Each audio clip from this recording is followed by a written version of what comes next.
Bonjour mesdames et messieurs, j'espère que vous allez bien. Dans ce nouvel opus, nous allons voir un certain nombre d'articles du dispositif de gestion prévisionnelle des emplois et des compétences qui sont importants à connaître pour essayer d'approfondir le sujet. Alors, dans un article longuement documenté sur mon site riojeanluc.com, j'ai expliqué pourquoi dire que la GEPP a remplacé la GPEC est une ineptie, et je suis assez bouleversé par les erreurs que certains DRH ou même des spécialistes du domaine ont tendance à mélanger ces deux dispositifs. C'est pourquoi je me penche effectivement sur ce sujet qui est d'importance première. Tout en bas de cet article, je vous mettrai le lien, répertorié les articles du Code du travail qui parlent de GPP et les articles du Code du travail qui parlent de GPEC. Nous allons voir aujourd'hui deux éléments principaux concernant la GPEC, sachant que j'ai fait des lives précédents déjà sur ce sujet et sur la GPP et la GPP-MM. Élément intéressant pour les étudiants ou ceux qui veulent se pencher un peu sur ce sujet, je vous renvoie aux accords collectifs qui existent sur le site legifrance.gouv et qui sont intéressants parce qu'ils peuvent nous permettre de nous inspirer d'accords d'entreprise qui ont été déposés par des entreprises, par exemple, ou quand on veut pouvoir s'inspirer ou aller étudier certains accords d'entreprise. Pour ça, on va taper Legifrance, donc Legifrance, accord d'entreprise, et on tape Entrée. On tombe sur accord d'entreprise, donc c'est legifrance.gouv/list/acco.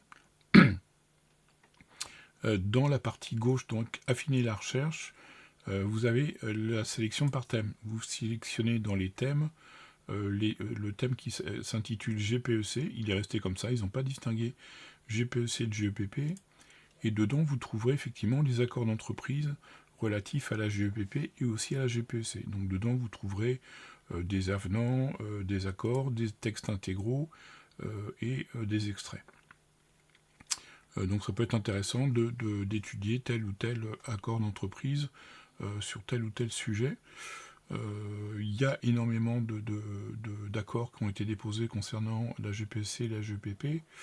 On en est à...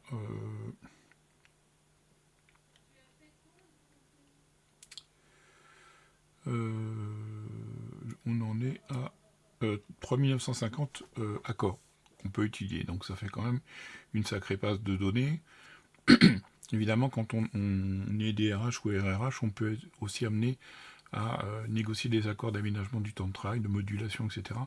Donc il peut y avoir effectivement des modèles d'accords qui peuvent nous intéresser. Je disais aujourd'hui, on va aborder deux sujets.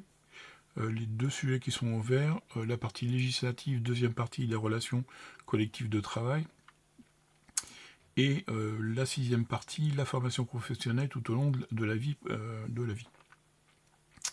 Le premier, il fait référence à l'article L23113-1 du Code du travail. Qu'est-ce que nous dit cet article? Donc il est dans les relations collectives de travail, les institutions représentatives du personnel, les commissions paritaires régionales interprofessionnelles pour les salariés et les employeurs des entreprises de moins de 11 salariés. Et on est dans le chapitre attribution. Cet article nous dit « Les commissions paritaires régionales interprofessionnelles ont pour compétence de donner aux salariés et aux employeurs toute information ou tout conseil utile sur les dispositions légales ou conventionnelles qui leur sont applicables. Et aussi d'apporter les informations et de débattre ou de rendre tout avis utile sur les questions spécifiques aux entreprises de moins de 11 salariés et à leurs salariés, notamment en matière d'emploi, de formation et de gestion prévisionnelle des emplois et des compétences, et des conditions de travail, de santé au travail, d'égalité professionnelle, de lutte contre le harcèlement sexuel et les agissements sexistes, de travail à temps partiel et de mixité des emplois. » Donc on voit qu'effectivement, ces commissions paritaires régionales, ces CPRI, comme on les appelle, peuvent apporter des informations sur la gestion prévisionnelle des emplois et des compétences. Donc cet article fait bien référence à l'idée qu'une entreprise de moins de 11 salariés pourrait tout à fait mettre en place un dispositif de GPEC si elle le souhaite.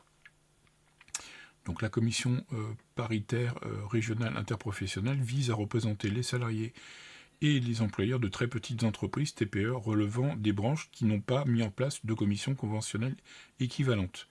La commission est constituée de 10 représentants d'organisations syndicales de salariés et 10 représentants d'organisations professionnelles d'employeurs en fonction de leur audience respective auprès des salariés et des employeurs. Ici, c'est l'exemple des Hauts-de-France.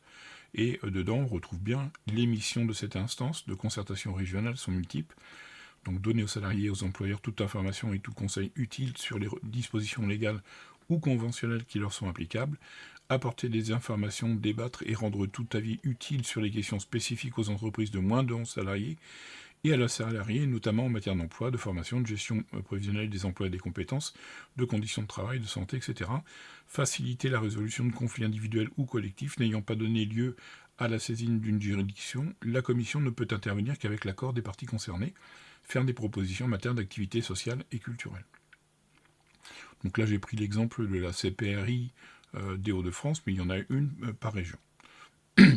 Deuxième article qu'on va étudier, donc, c'est le rôle des OPCO, et notamment l'appui technique aux branches pour établir la gestion prévisionnelle des emplois et des compétences. Donc ça, c'est l'article 6332.1. Donc évidemment, il va être en lien avec quelque chose qu'on étudiera un petit peu plus loin dans un autre live, que sont les obligations de négociation de la GPEC dans les organisations qui relèvent d'un accord de branche ou d'un accord professionnel. Mais malgré tout, voilà, comme c'est en lien avec les entreprises, je vais quand même essayer de synthétiser le propos en sachant que